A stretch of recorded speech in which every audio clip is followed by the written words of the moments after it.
Body of the girl जिसके मुंह में खून था, शरीर में कोई कपड़ा नहीं था, पैर दोनों राइट एंगल में मिला गया, एक पाँव बेड के इस तरफ, एक पाँव बेड के इस तरफ मिला गया, चश्मे को कूटा गया जिसकी वजह से आंखों से खून निकल गया, दबाकर मारा गया। इंडिया के कोलकाता शहर में 9 अगस्त 2024 की सुबह एक ऐसी खबर सामने आती है जो पूरे देश को हिलाकर रख देती है। ये खबर थी एक 31 साल की महिला डॉक्टर की, जो कोलकाता के RG Kar medical college and hospital में अपनी ट्रेनिंग कर रही थी। हॉस्पिटल जैसे सुरक्षित माने जाने वाले जगह पर इस महिला डॉक्टर का मर्डर एंड रेप होना काफी चौंकाने वाला था। इस घटना का खुलासा तब हुआ जब डॉक्टर के डेथ बॉडी का पोस्टमार्टम किया गया। इस रिपोर्ट ने लोगों की रूह तक को हिला दिया, क्योंकि यह मामला सिर्फ एक मर्डर का नहीं था, बल्कि इससे कहीं ज्यादा खौफनाक केस था। पोस्टमार्टम रिपोर्ट में खुलासा हुआ कि उस डॉक्टर की हत्या गला घोंटकर की गई थी, इतनी ताकत से कि उनका थायराइड कार्टिलेज तक टूट गया था। इस हत्या के पहले डॉक्टर ने अपनी जान बचाने के लिए कोशिश किया था। इसका सबूत उनके शरीर पर मिले कई निशानों से मिला। सबसे डरावना सच तब सामने आया जब डॉक्टर के प्राइवेट पार्ट्स पर घावों के निशान पाए गए। इससे साफ हुआ कि यह सिर्फ मर्डर का मामला नहीं था, बल्कि ये रेप के बाद किया गया एक खौफनाक हत्याकांड था। हॉस्पिटल के परिसर में इतनी बड़ी घटना हो जाती है और किसी को कान खबर तक नहीं होती। क्या उस रात कुछ ऐसा हुआ था जिसे जानकर आप गुस्से से बौखला जाओगे? क्या वहां कोई और था जिसने इस क्रूर घटना को अंजाम दिया? और अगर था तो आखिर कौन था? इन्हीं सवालों के जवाब खोजते हुए हम आज की इस वीडियो में आपको बताएंगे कि आखिर क्या हुआ था उस रात इस मेडिकल कॉलेज के शांत माने जाने वाले परिसर में।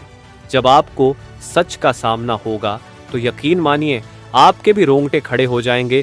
Guys, before starting this video let me tell you कि मैं यहाँ पर उन फीमेल डॉक्टर को श्रुति नाम से रेफर करने वाला हूँ, एंड ये उनका रियल नेम नहीं है। सो कंफ्यूज मत होना। श्रुति एक जूनियर डॉक्टर जो कि कोलकाता के RG Kar medical college and hospital से अपनी डॉक्टर की ट्रेनिंग ले रही थी 8 अगस्त 2024 को। और दिन की तरह श्रुति अपनी नाइट शिफ्ट पर होती है और वह अपनी जॉब कर रही होती है। तभी रात के 11 बजे उन्हें अपनी मदर का फोन आता है, जैसे कि हर दिन आता था, क्योंकि पेरेंट्स को तो अपने बच्चों की चिंता हमेशा होती है। श्रुति की मदर उनसे पूछती है कि क्या तुमने खाना खा लिया और तबीयत वगैरह तो ठीक है तुम्हारी? जिसके रिप्लाई में श्रुति बोलती है कि उनकी तबीयत एकदम ठीक है और वो बस अभी कुछ पेशेंट्स को देखने जा रही है, जिसके बाद वो अपने कलीग्स के साथ बैठकर खाना खाएंगे। अपनी मदर से बात करने के बाद श्रुति पेशेंट्स को देखने राउंड पर निकल जाती है। सारे पेशेंट्स को देखने में और अपना काम खत्म करने में श्रुति को रात के 2 बज जाते हैं, जिसके बाद वो अपने कलीग्स के साथ जाकर हॉस्पिटल कैंटीन में ही बैठ जाती है, जहां मिलकर ये लोग अपना खाना भी खाते हैं और साथ साथ थोड़ी बातें भी करते हैं। खाना खाते खाते और बात करते हुए रात के 3 बज जाते हैं और इस वक्त श्रुति थोड़ी थकान सी फील कर रही होती है, तो वो अपनी थकान दूर करने के लिए इस हॉस्पिटल के 4th फ्लोर में बने सेमिनार हॉल में जाकर रेस्ट करने लगती है। श्रुति के रेस्ट करते करते सुबह के 7:30 बज जाते हैं, पर वो तब भी इस सेमिनार हॉल से बाहर नहीं आती, जो कि काफ़ी ज़्यादा अनयूजुअल था, क्योंकि श्रुति कभी भी आधे 1 घंटे से ज़्यादा का ब्रेक नहीं लेती थी। हॉस्पिटल का एक वर्कर जो कि सुबह की शिफ्ट स्टार्ट होने से पहले हॉस्पिटल के सारे रूम्स को चेक कर रहा होता है, और वो ऐसे ही सारे रूम्स को चेक करते हुए इस सेमिनार हॉल की तरफ आता है।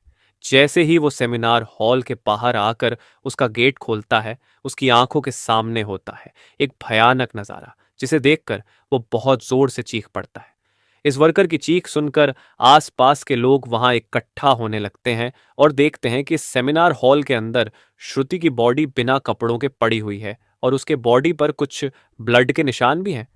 यहाँ खड़े सब लोगों के लिए ये एक ट्रामा से कम नहीं था, स्पेशली दूसरी फीमेल डॉक्टर्स एंड वर्कर्स के लिए, क्योंकि उन्होंने अपनी आंखों के सामने ऐसा नज़ारा पहली बार देखा था, वो भी हॉस्पिटल प्रेमिसेस के अंदर। श्रुति की बॉडी को देखकर आसपास खड़े सारे लोग उसे एक स्ट्रेचर पर लेटते हैं और इमरजेंसी रूम में लेकर जाते हैं ताकि डॉक्टर्स उसकी कुछ हेल्प कर सकें। काफ़ी देर तक डॉक्टर्स के स्ट्रगल करने के बाद भी एट द एंड श्रुति कुछ घंटों के बाद अपना दम तोड़ देती है। हॉस्पिटल में कुछ लोग थे जो कि इस मर्डर एंड रेप केस को एक नॉर्मल केस जैसा दिखाने की कोशिश कर रहे थे, जस्ट बिकॉज कि वो इस हॉस्पिटल का नाम बचा सके। बट जब पोस्टमार्टम रिपोर्ट्स आती हैं तो सब दूध का दूध और पानी का पानी हो जाता है। इन रिपोर्ट से साफ साफ पता चल जाता है कि श्रुति के साथ किसी ने जबरदस्ती गलत हरकत करने की कोशिश करी, और जब वो इस इंसान से अपने आप को बचाने लगी तो उसने उसका गला घूंट दिया, इवन उसे बहुत बुरी तरीके से मारा भी और फिर उसका रेप भी किया। ये सारे प्रूफ मिलने के बाद ये केस पुलिस को हैंड ओवर कर दिया जाता है एंड पुलिस वाले इस क्रिमिनल को पकड़ने के लिए लग जाते हैं। सबसे पहले पुलिस उस क्राइम सीन पर ही छानबीन करती है जहां ये सब हुआ था। किस्मत से पुलिस वालों को वहां पर श्रुति के कुछ नेल्स एंड ब्लड सैंपल्स मिलते हैं और साथ ही एक ब्लूटूथ नेक बैंड। ये केस शायद और भी जल्दी सॉल्व हो जाता अगर उस फ्लोर पर सीसीटीवी कैमरा होते तो, बट बदकिस्मती से इस सेमिनार रूम के अंदर या इसके आसपास कोई सीसीटीवी कैमरा नहीं थे। लेकिन जिस रास्ते से इस फ्लोर पर एंटर करा जाता था वहां पर कुछ सीसीटीवी कैमरा थे। पुलिस वाले इन सीसीटीवी कैमरा में सुबह के 3 बजे से 8 बजे के बीच की रिकॉर्डिंग चेक करते हैं कि इतने टाइम के बीच कितने लोग इस फ्लोर पर आए और गए थे। इन सीसीटीवी फुटेजेस को चेक करने के बाद यह पता चलता है कि टोटल 6 लोग इस फ्लोर पर आए और गए थे। ये पता लगने के बाद पुलिस वाले एक एक करके इन 6 लोगों को पूछताछ के लिए बुलाते हैं कि वो लोग वहां पर उस टाइम क्या कर रहे थे। और इन लोगों को इस बीच यहां कुछ भी अजीब दिखा कि नहीं, इन लोगों से पूछताछ के दौरान पुलिस वाले उनके फोन का ब्लूटूथ भी ऑन करके चेक करते हैं कि जो ब्लूटूथ हेडसेट उन्हें मिला था वो इनमें से किसका था। क्योंकि आपको पता होगा ही कि एक बार अगर आप किसी ब्लूटूथ डिवाइस से अपना फोन पेयर करते हो तो अगली बार वो उससे इजीली कनेक्ट हो जाता है। और फाइनली पुलिस वालों की ये ट्रिक काम भी आती है, क्योंकि ये ब्लूटूथ नेक बैंड इन 6 लोगों में से एक आदमी के फोन से कनेक्ट हो जाता है, जिसका नाम था संजय रॉय, जो कि एक सिविल वॉलंटियर था। सिविल वॉलंटियर वो लोग होते हैं जो कि पुलिस के अंडर काम करते हैं और उनकी हेल्प करते हैं छोटे मोटे कामों को मैनेज करने में। लाइक आपने बहुत सारे फेस्टिवल्स अनऑथराइज्ड पार्किंग या भीड़ भाड़ वाले एरिया में देखा होगा कि कुछ ब्लू कलर की यूनिफॉर्म्स पहनकर ऑफिसर्स खड़े रहते हैं, जिनका काम होता है कि विदाउट एनी रीजन कहीं पर भी ज्यादा क्राउड इकट्ठा ना हो।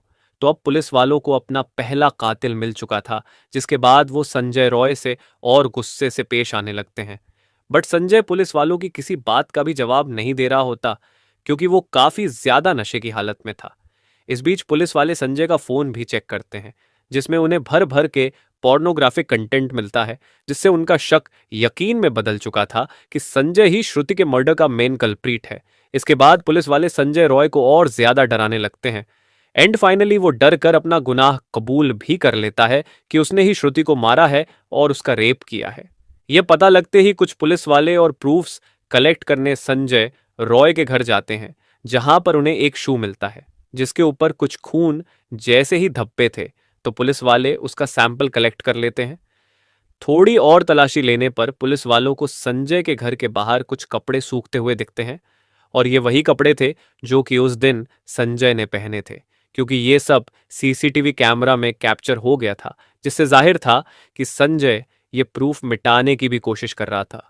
बट जब संजय को पूछताछ के लिए पुलिस स्टेशन में लाया गया था, उस वक्त वो काफी ज्यादा नशे की हालत में था। तो क्या वो ये सब बस इसलिए कर रहा था ताकि उसे कम सजा मिले, जस्ट बिकॉज वो उस वक्त नशे में था? बाद में जब पुलिस वाले उस शू पर लगे ब्लड सैंपल्स को चेक करवाते हैं तो वो भी श्रुति के ब्लड से मैच हो जाता है, which was a solid proof against him. इन सारी रिपोर्ट्स एंड डिटेल्स को एक साथ कंबाइन करके पुलिस वालों को पता चलता है कि उस रात संजय रॉय काफी ज्यादा नशे की हालत में था और वो रात के 11 बजे हॉस्पिटल में एंटर करता है। संजय अक्सर उस हॉस्पिटल में नाइट शिफ्ट किया करता था, तो उसे यहाँ की काफी अच्छी नॉलेज भी थी कि कहाँ पर कैमरा है और कहाँ पर नहीं। तो वो आराम से इस हॉस्पिटल के 4th फ्लोर पर जाकर बैठ जाता है, क्योंकि वो नहीं चाहता था कि कोई उसे ज्यादा नशे की हालत में देखे, वरना वो अपनी जॉब से हाथ धो सकता था। 4th फ्लोर पर आते ही वो अपना आराम से सो जाता है। जब उसकी आंख खुलती है तब तक सुबह के 3 बज चुके थे। तभी संजय की नजर श्रुति पर पड़ती है, जो कि रेस्ट करने सेमिनार हॉल में जा रही थी। श्रुति को अकेला देखकर संजय के इरादे बिगड़ने लगते हैं। वो पहले काफी देर तक इस फ्लोर के चक्कर लगाने लगता है, ये कंफर्म करने के लिए कि कोई यहां पर ज्यादा आ तो नहीं रहा।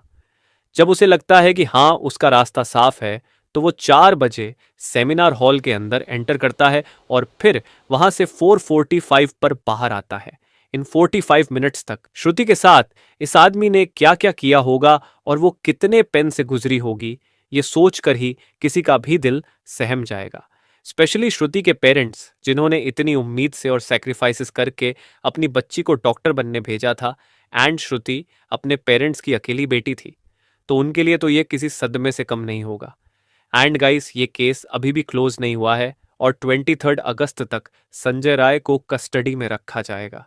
इस कातिल इंसान के साथ क्या होना चाहिए, आप कमेंट में ज़रूर बताना, और इस केस रिलेटेड जानकारी देखने के लिए चैनल सब्सक्राइब करें। Thank you.